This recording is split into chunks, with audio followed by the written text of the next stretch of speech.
12,000 years ago, someone built a temple. That sentence should not make sense. 12,000 years ago, humans were supposed to be wandering around in small bands, hunting animals, gathering berries, surviving, not building. And definitely not building this. Massive stone pillars, some standing nearly 20 feet tall, weighing 10 tons or more, carved with animals and strange symbols, arranged in careful circles on a hilltop in southeastern Turkey. No pottery, no metal tools, no wheels, no writing, no agriculture, just a temple. The oldest monumental structure ever discovered. I am Arthur Scott, and this is Göbekli Tepe, the site that forced archaeologists to tear up the textbooks and start over. Here is what we thought we knew about human history. First came farming. Around 10,000 BCE, people in the Fertile Crescent figured out how to plant seeds and grow crops. This allowed them to settle in one place. Settlements grew into villages, villages into towns. Towns needed organization, leaders, religion, temples. It was a nice, clean story. Agriculture leads to civilization. Then someone found Göbekli Tepe. The site sits about 10 miles northeast of the city of Şanlıurfa in Turkey, close to the Syrian border. For centuries, local farmers knew the hilltop was unusual. Stone fragments kept turning up when they plowed their fields, but nobody paid much attention. In 1963, a joint American and Turkish survey team noted the site. They thought it was a medieval cemetery, nothing special. They moved on. For 30 years, Göbekli Tepe sat there, waiting. Then in 1994, a German archaeologist named Klaus Schmidt took a closer look. He had been working at another Neolithic site nearby. Someone mentioned the strange hilltop with the carved stones. Schmidt decided to investigate. What he found changed everything. Schmidt knew immediately this was not a cemetery. The stones were too big, too carefully shaped, too deliberately placed. And the carvings, my God, the carvings. Animals everywhere. Foxes, snakes, wild boars, scorpions, vultures, cranes, lions, spiders. Some realistic, others stylized, all of them etched into massive limestone pillars with a precision that seemed impossible for people who supposedly had nothing but stone tools. And then there were the pillars themselves, T-shaped, like giant stone figures with heads and arms. Some had hands carved into them, fingers meeting at the belly, as if the pillars were meant to represent people, or gods, or something else entirely. Schmidt spent the next 2 decades excavating the site. What emerged was unprecedented. Multiple circular enclosures, stone benches along the walls, pairs of larger central pillars surrounded by smaller ones. The whole complex covered at least 22 acres, and that was just what they could see. Ground-penetrating radar suggested much more lay buried underneath. But here is the part that really scrambled everyone's brains. The oldest parts of Göbekli Tepe date to around 9500 BCE. Some estimates push it back even further, to 10,000 BCE or beyond. That makes it roughly 7,000 years older than Stonehenge, 5,000 years older than the earliest Egyptian pyramids. And it was built by hunter-gatherers. No evidence of permanent settlement, no houses, no storage facilities, no signs of farming. The people who created Göbekli Tepe were still living the way humans had lived for hundreds of thousands of years, roaming, hunting, gathering. Except somehow they organized themselves to quarry limestone, carve it with animal images, transport blocks weighing several tons, and erect them in precise circular arrangements. How? Schmidt estimated that building even one of the enclosures would have required hundreds of workers. They needed to be fed, coordinated, motivated, for months or possibly years. This was not supposed to be possible.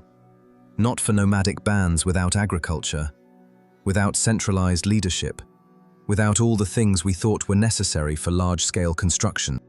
But there it was, standing in the dirt, 12,000 years old, impossible and undeniable. So what was it for? That question haunted Schmidt until his death in 2014, and it haunts archaeologists still. The most accepted theory is that Göbekli Tepe was a religious site, a place of ritual and ceremony. Groups of hunter-gatherers from across the region would travel there to gather, to worship, to mark important moments in their seasonal cycles. Think about that for a second. People who spent most of their lives wandering in search of food made pilgrimages to this hilltop. They brought offerings. They participated in rituals we cannot reconstruct.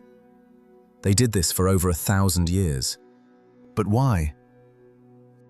Religion is not a luxury. It does not just happen because people have spare time. Something drove them to build Göbekli Tepe. Something important enough to justify the enormous effort.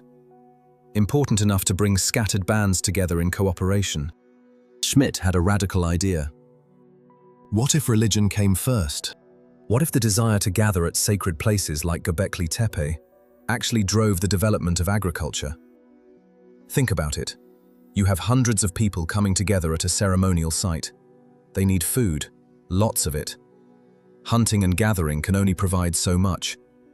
But if you planted some grain nearby, if you encouraged certain wild plants to grow in abundance, suddenly farming makes sense. Not as a random discovery, but as a solution to a specific problem.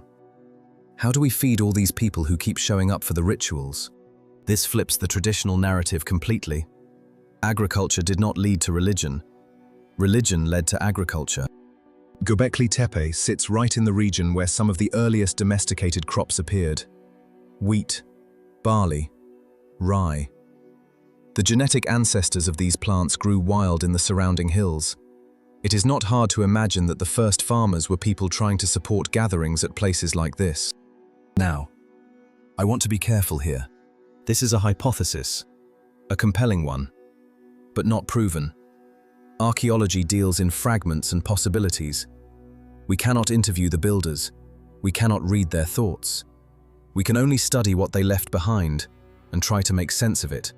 What we can say with confidence is this.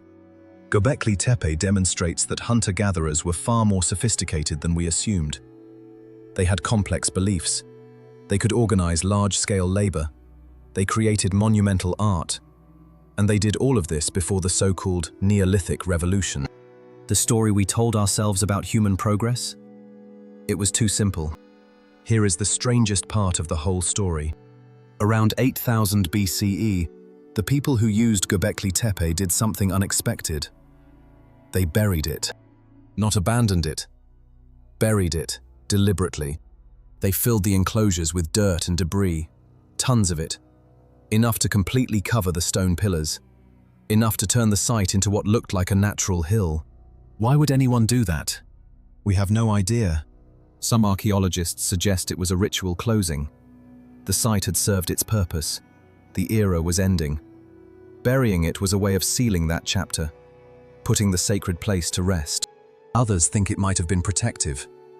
Maybe they wanted to preserve the stones for future generations, or hide them from outsiders who might desecrate them. There are even theories that something went wrong. A plague, a conflict, a famine, something that caused the community to disperse and decide that the old ways were finished. The truth is, we do not know, and we may never know. But the burial preserved Göbekli Tepe beautifully. Unlike most ancient sites which erode and crumble over millennia, the stones were protected under layers of fill. When Schmidt and his team excavated, they found carvings still crisp, details still visible, as if the builders had finished work yesterday. And here is the really wild thing. Only about 5% of the site has been excavated, maybe 10% at most. The bulk of Göbekli Tepe is still underground. Radar surveys suggest at least 15 more enclosures, hundreds more pillars, potentially thousands more carvings. Every year brings new discoveries, new structures, new questions. We are still just scratching the surface. Literally. So where does this leave us? Göbekli Tepe is not just an archaeological curiosity. It is a challenge. A challenge to the stories we tell ourselves about who we are and where we came from. For a long time, the narrative was comfortable. Civilization arose because humans got smarter. We invented farming, we built cities, we created art and religion and all the rest. Progress marched forward in a straight line. Göbekli Tepe says otherwise. 12,000 years ago, people who lived as their ancestors had lived for countless generations decided to do something extraordinary. They imagined a structure. They organized labor. They carved symbols whose meanings we can only guess at. They created something that would outlast them by millennia. They did not need agriculture to do it. They did not need cities or governments or writing. They just needed each other. And whatever it was they believed. That is humbling. It suggests that the capacity for civilization was always there, inside us, waiting. The spark was not technological. It was not about better tools or surplus grain. It was about something else. Connection, meaning, the desire to build something bigger than any individual life.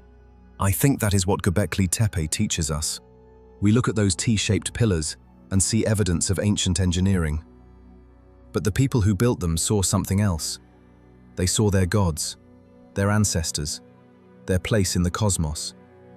They carved foxes and snakes and vultures because those animals meant something, told stories, carried messages we have forgotten. And then they buried it all. Maybe they thought the burial was the end. Maybe they believed they were sealing the sacred place forever. But 12,000 years later, we dug it up. We found their pillars, their carvings, their questions. And now their questions are our questions. What did they believe? Why did they build? What were they trying to say? We may never have complete answers, but the asking matters. It connects us to people who lived so long ago they seem almost unreal. And yet they were just like us, wondering, creating, trying to make sense of a confusing world. I am Arthur Scott. This has been Göbekli Tepe, the temple that rewrote history. The stones still stand. The questions remain. And somewhere beneath that Turkish hillside, more answers are waiting.